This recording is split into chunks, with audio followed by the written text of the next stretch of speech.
Before we start looking at the solo, if you'd be good enough to check out my Patreon page, which I've just started, link below.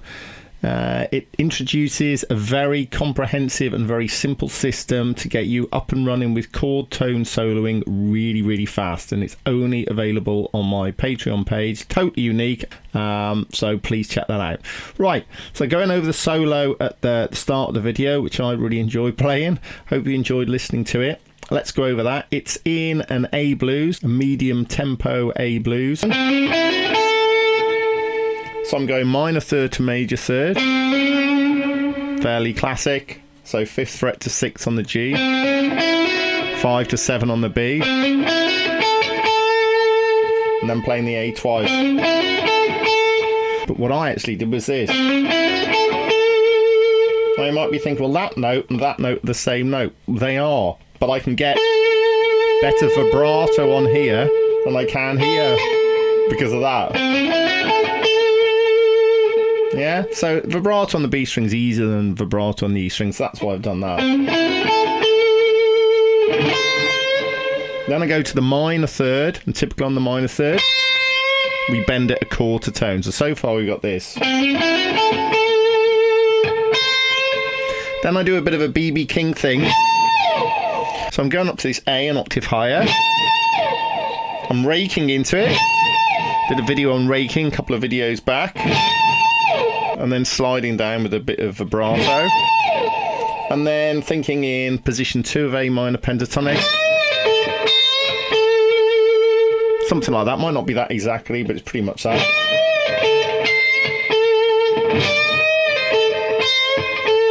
Again, bending that minor third a quarter tone.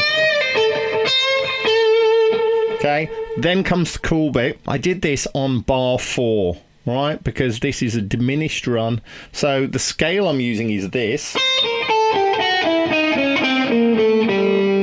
Okay, so this is A half whole. So if we go from the A here, that's a half step, isn't it? That's a whole step.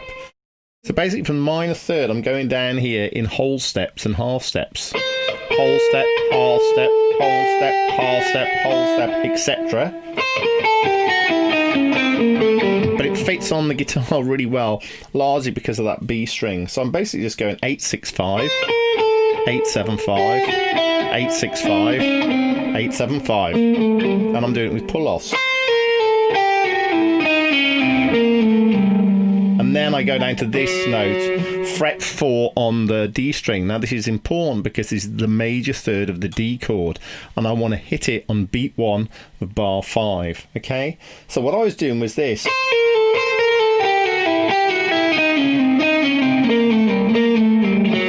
So each of these is a beat. I'm doing 6 notes per beat. So I'm going 1, 2, 3, 4.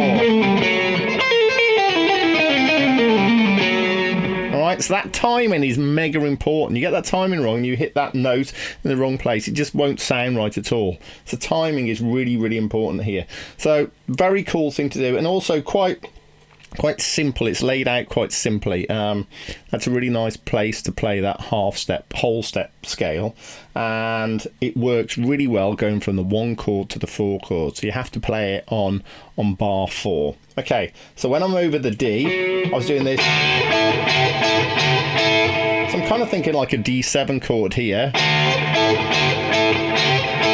just bending these two up maybe a half step. And then coming out of that, then I'm thinking of the A.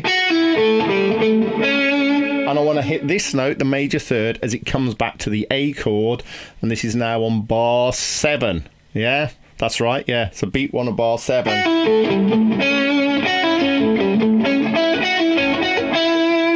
Right, and then I think I ended on that, which is the 5th of the A.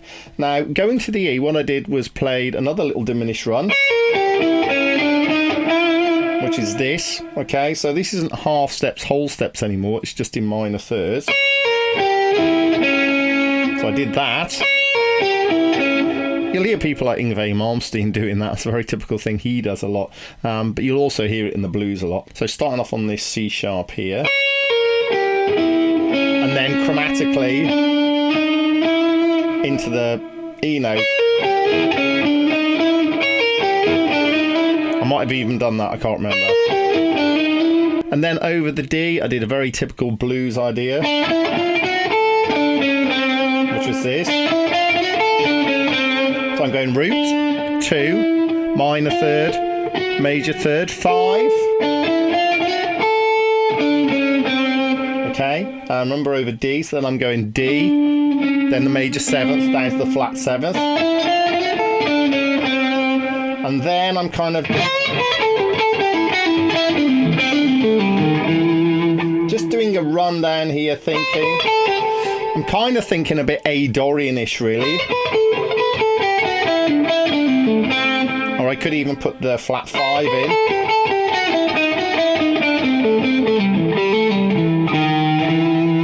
But ending on the 5 chord right at the end by playing that E note. So something like... So that kind of pulls you into that final E note. So that was my thinking behind that entire solo. So as you can see, what I'm doing is I'm mixing up quite a lot of ideas there.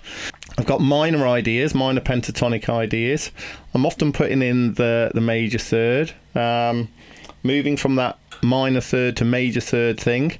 Also bending the minor third a quarter tone, which is a really cool thing to do.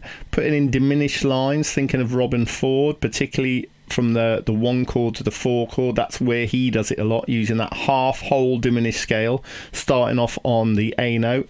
And I was also doing a little diminished scale, not in half holes, just a normal diminished scale in minor thirds, and that was starting off effectively a semitone above the root, and that pulls me towards the 5 chord.